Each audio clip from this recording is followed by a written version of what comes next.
तो सभी लोग मैथ्स की क्लास में जाने लगे हैं। जब जीना आकर अपनी सीट पर बैठती है और टीचर क्लास में पढ़ाना शुरू करती है, तभी जीना को डेस्क के अंदर से एक और नोट मिलता है जिस पर लिखा होता है, क्या हुआ अगर तुम मुझे नहीं जानती, तुम मुझे जान सकती हो तो फिर हम दोनों डेटिंग क्यों ना शुरू करें। यह पढ़कर जीना इतनी शॉक्ड हो जाती है कि वह सीधे खड़ी हो जाती है। टीचर को लगता है कि जीना को सवाल का जवाब आता है, इसलिए वह उससे आंसर पूछने लगी है, लेकिन जीना को क्लास में क्या चल रहा है कुछ भी पता नहीं होता। तब सारे बच्चे उस पर हंसने लगते हैं, लेकिन एरन जीना को लेकर बहुत वरीड होती है। क्लास के बाद वह जीना से पूछती है, क्या तुम ठीक हो। जीना कहती है, हाँ, लेकिन अब मैं रोज की तरह ब्रॉडकास्ट रूम जा रही हूँ। तब एरन कहती है, रहने दो, मैं तुम्हारी बुक्स रख दूंगी जैसे मैं रोज करती हूँ। जीना कहती है, ऑफ कोर्स। फिर एरन जीना को ब्रॉडकास्ट के लिए गुड लक विश करती है। ये सुनकर जीना जल्दी से वहाँ से चली जाती है। फिर अगले दिन से जंगकुक ब्रॉडकास्ट रिक्वेस्ट बॉक्स में लेटर डालने लगता है। उसमें लिखा होता है, तुम मुझे बहुत कूल लगती हो और मैं तुमसे बहुत समय से बात करना चाहता था, इसलिए अब मैं तुम्हें सिर्फ इसलिए नहीं जाने दे सकता क्योंकि तुम मुझे नहीं जानती। मैं चाहता हूँ कि हम दोनों एक दूसरे को अच्छी तरह जाने। ये सब पढ़ने के बाद जीना ब्लश करने लगी है। फिर वह लिखती है, ओके, अभी के लिए हम सिर्फ लेटर्स के जरिए एक दूसरे को जानेंगे, हम फेस टू फेस बाद में मिलेंगे। और फिर वह अपना रिप्लाई दोबारा जंगकुक के जूतों के पास रख देती है,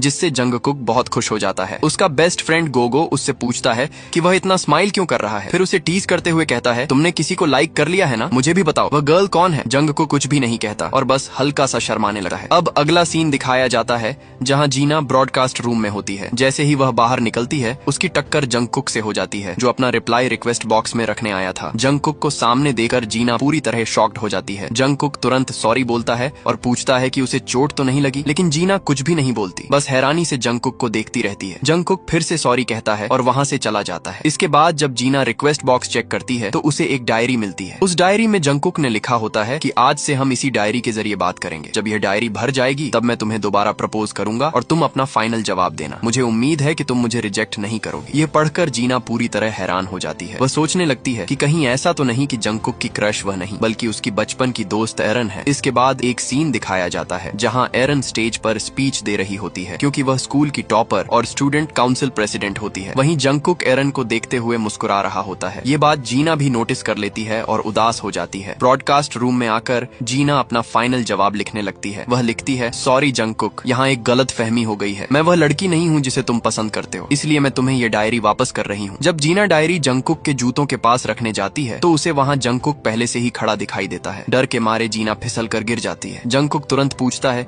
कि क्या वह ठीक है। जीना उठकर कहती है कि हाँ, वह ठीक है। जंगकुक उससे बात शुरू करता है और पूछता है कि क्या वह एरन की दोस्त है और क्या एरन उससे उसके बारे में बात करती है। ये सुनकर जीना को याद आता है कि एक बार एरन ने कहा था कि जंगकुक उसका टाइप नहीं है, इसलिए वह कह देती है कि हाँ, एरन उसे जानती है। जंगकुक फिर डायरी के बारे में पूछता है, लेकिन जीना ऐसे रिएक्ट करती है